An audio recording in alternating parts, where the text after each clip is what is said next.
Welcome to today's deep dive. We're unlocking the secrets of conversational hypnosis today with Virginie.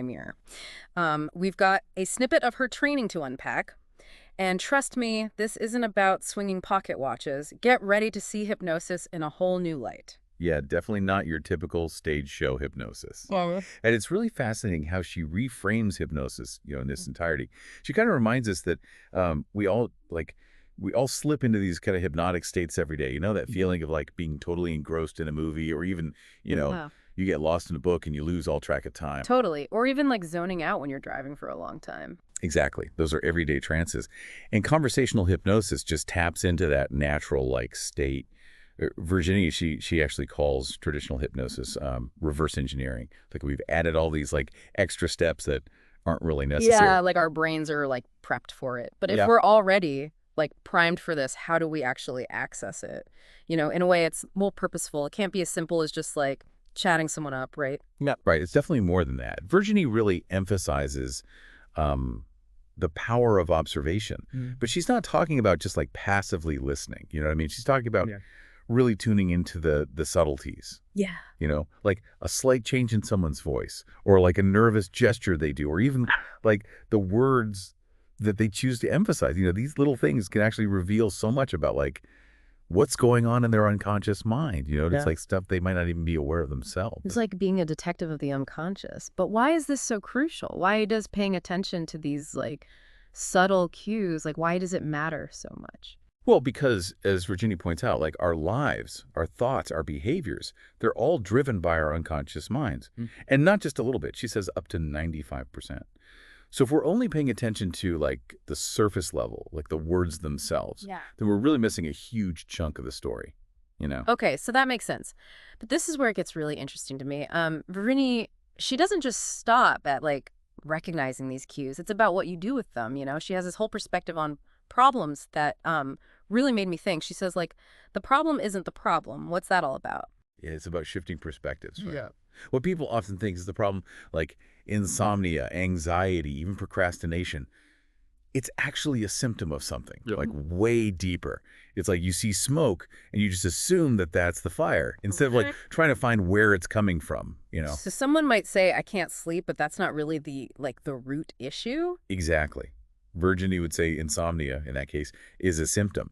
It's like a signal from the unconscious mind, right? So instead of just jumping in with like sleep hygiene tips, conversational hypnosis would suggest, digging a little deeper. Like, why is this sleeplessness showing up in this person's life?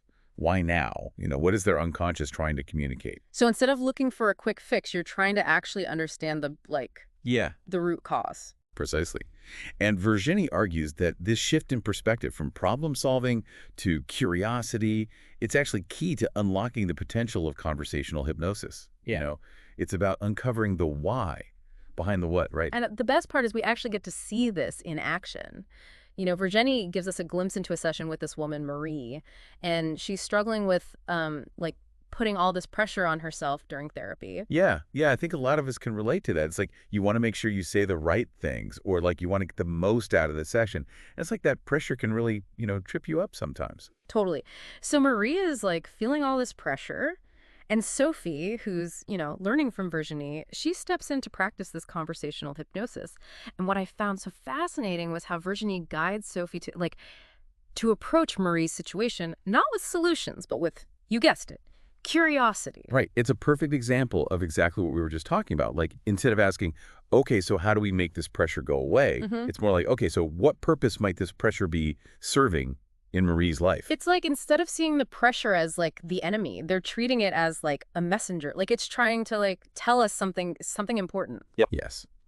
And as they kind of dig a little deeper, we've started to see Sophie picking up on these subtle cues that Virginie talks about, like a change in Marie's tone, maybe a slight hesitation or a particular phrase she keeps repeating, and all these little like tiny details, they start to offer clues about what's going on in her unconscious mind. It makes you realize how much we miss, right? When we're not paying attention to that level of detail. We're so busy in our heads, like planning our response or like waiting for our turn to talk.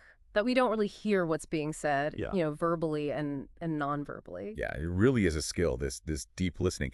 And Virginie, throughout the training, she gives a lot of techniques and exercises to help you cultivate this, like this heightened awareness. So with Marie, as they're exploring this pressure that she's feeling, right, it turns out it's like tied to this deep-seated fear of failure, which, again, I think like a lot of us can relate to. Oh, absolutely. Yeah. And they uncovered that this fear of failure, it actually stems back to her childhood, where she felt like she had to be, Yeah. perfect all the time just to earn, her parents' love and approval. Yeah. It's heartbreaking, but it's also a powerful illustration of like how these early experiences, they can create these unconscious patterns that we that we carry with us. And sometimes we don't even realize like how much they're affecting us. Right. And often, Yeah. those patterns, they served a purpose. They helped us survive and navigate the world as children. But then as adults, they can hold us back, keep us stuck. Exactly. So it's not about like erasing these patterns, but it's about like bringing them into awareness so we can choose how we want to respond. Right. Exactly. It's like conversational hypnosis empowers individuals to to understand and work with their unconscious minds. Yeah. Rather than being, controlled by them. So we're seeing how this plays out with Marie, but like, Yeah. what does this actually look like in terms of real change? Like, does understanding the root cause of a problem, like, does that automatically make it disappear? That's a $1,000,000 question, right? Yeah. And unfortunately, there's no easy answer.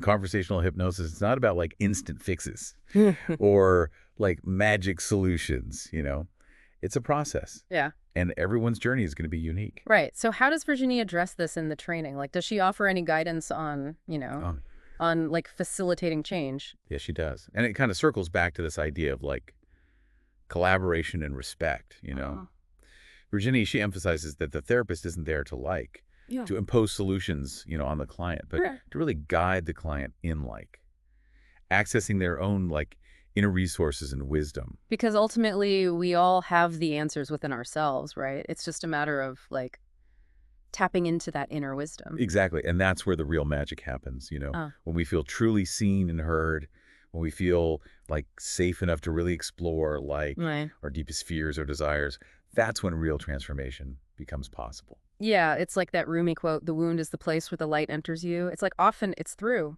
facing our challenges, understanding the origins of our pain, that we discover our greatest strengths and our resilience. Absolutely. And even in this short snippet of Marie's session, you can kind of sense a shift. Right. It's not that the pressure just vanishes entirely, but there's this new awareness, a sense of acceptance, maybe even a glimmer of hope. Yeah, it really highlights that transformation is a journey, not a destination. It requires patience, compassion, and a willingness to sit with the discomfort. Those moments are powerful, but they're just the beginning. Exactly. It's like shining a light on something that's been hidden in the shadows for years. Yeah. And it takes time to really understand it, to make peace with it, and to figure out how it fits into the bigger picture of our lives. So for someone listening to this thinking, wow, this conversational hypnosis stuff is fascinating, where do I even begin? Yeah. What would you say? Well, Virginie's training is a great starting point.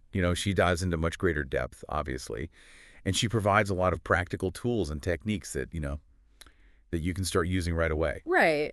But let's say someone's not quite ready to jump into a whole training. What's one simple takeaway they can start experimenting with in their own lives, right now? Start paying attention. The next time you're in a conversation, really focus on listening.